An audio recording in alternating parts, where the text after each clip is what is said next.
Hey guys, how's it going?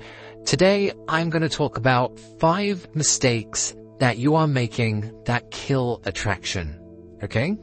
I'm going to go over 5 mistakes that are killing attraction between men and women, and why men keep on getting walked over. They're not attracting women, they're not masculine, they're not strong, and they're not able to pull the girls that they want. And it's because they keep on doing these stupid mistakes that we know not to do, and yet we still do them. Because we get caught up in our feelings and emotions, and that is not what men should be doing. They should be calm, collect, and they know how to deal with the situation, because that's what men do. So I'm going to go over these 5 attraction killers. They are destroying your way of attracting people, okay? So, I need you to understand that most guys are their own worst enemy out there, okay, when it comes to attracting. You meet a girl and she seems interested, and then suddenly she pulls away, she's stopped texting you, and she's saying those words like, "You're such a great guy, but I think we should just be friends," and it's awful. And it's not bad luck, okay? It's because people are making these stupid mistakes that are killing attraction. So let's dive into it, okay? First of all, the biggest one, that's the biggest ick for a girl, if there's going to be one, is over pursuing. If you chase too hard, if you're chasing after the girl, then you're putting her on a pedestal. And we all know that putting girls on pedestals is a value imbalance. Okay? Now, girls like the chase.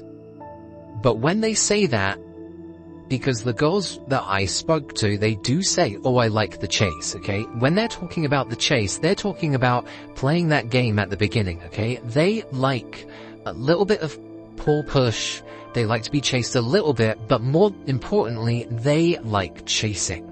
They want to chase after the guy. They want to know that they can work for something that they can win. But if you're chasing them, you're essentially giving yourself on a platter. And what value is that? Okay? Everything that's good in this world requires a little bit of effort to chase after, okay? That's why all the hard things in life, all the good things are not easy to get hold of. So why are you making it easy for her by giving yourself so easily, okay? If you're chasing after her, she knows that you're right there next to her. And that is going to be the biggest killer of attraction, okay?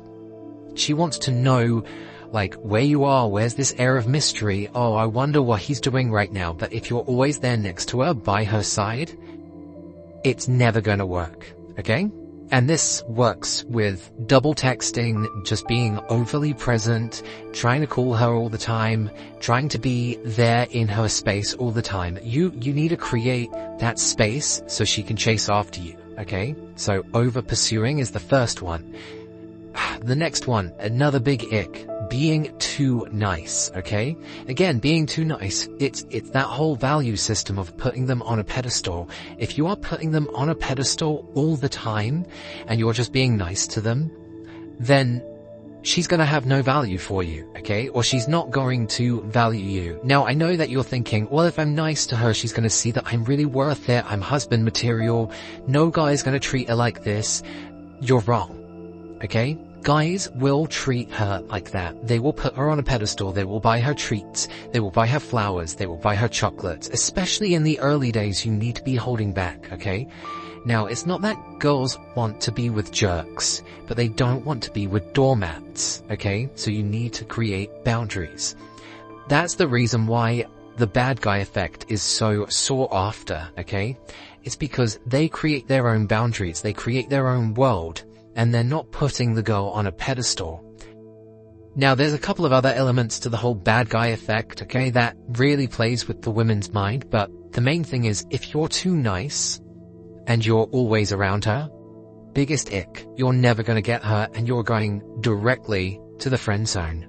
And I know you guys don't want to go to the friend zone. The next thing, really big ick, seeking validation, okay? Seeking validation when you're trying to impress a woman too much, okay? And it can be either bragging, showing off. But more importantly, the one that I think is the grossest one is asking her what she thinks about you, okay? Now, unless you say this in a confident manner, you're essentially asking for validation. And you don't want to be one of those pick-me boys that's, oh, woe is me, I'm trying to do all these nice things and yet no one likes me. And the girl's gonna be like, yeah, you're really nice. But she doesn't want a nice guy, okay? She wants someone that can challenge her, that gives her some chase, okay?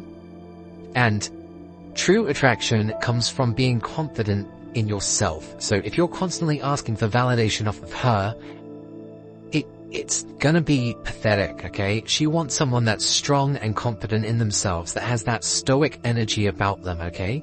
And I'm not talking about stoic in the philosophy sense, that sort of image that we have of someone that's stoic and strong and knows that they are themselves a king. They believe themselves to be so confident that you don't need to try and impress. And my gosh, that energy is so attractive, so stop seeking validation. So we got 2 more to cover real quick, okay? Mistake number 4. This one really triggers into dating psychology, but you're not creating emotional highs and lows. Now this is really confusing because a lot of guys think that they need to be safe. They don't want to be too predictable, but they end up being predictable, okay? If you're safe and logical and predictable, she's gonna get bored, okay?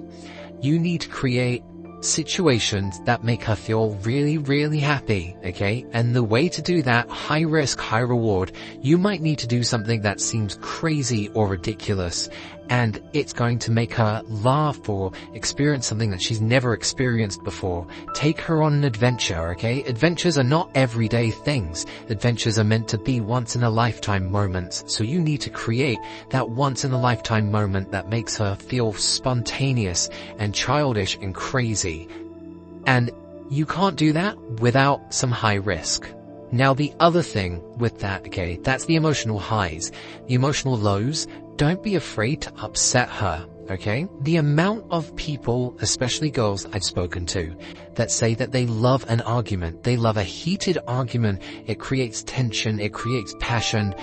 There was a girl that I ended up having a thing with, and for the longest time, I thought she hated me. And to be perfectly honest, she did. We were at each other's, throats all the time. We did not get on. It was so tense between us. We were not good friends. And it took one party for us to finally break that tension. And it was some of the most passionate nights ever because we just had that anger, that festering tension, and you can only do that with emotional lows, okay?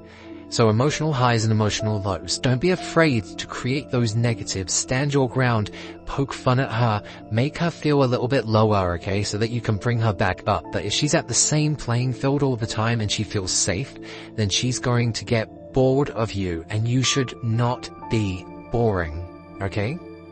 And the last one that I think accumulates all of this together is lacking masculine leadership. It goes back to what I said about being that stoic person, that stoic energy, that's strong and confident in themselves. If you are strong and confident and you are setting a tone of being decisive and knowing what you want, that is the masculine leadership. It doesn't necessarily mean that you have to be extroverted and tell everyone, hey, we're all going to do this.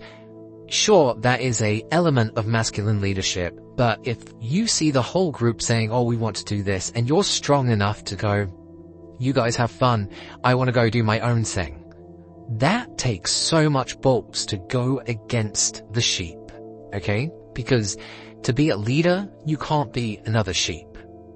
And women want to see people that are leaders in their own adventure, their own journey, and they want to go along on your adventure, okay? So I'm going to go over those really quickly one more time so that you've got all of them locked in. The first one was stop being overly clingy, okay? Stop trying to pursue so much, okay? Stop trying to chase after them all the time, okay? Let them chase you. The second one, stop being too nice, okay?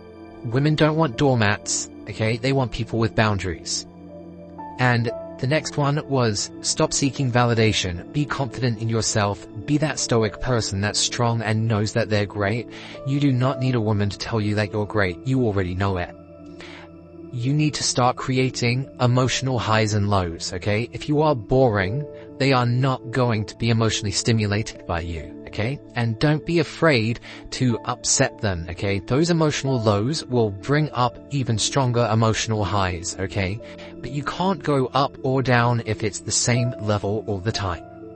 And finally, lacking masculine leadership, which isn't necessarily group leadership, it's leadership in your own decisions. Women want to see a decisive person that knows what adventure they're going on, and they want to tag along for the ride. So you need to create that masculine leadership energy.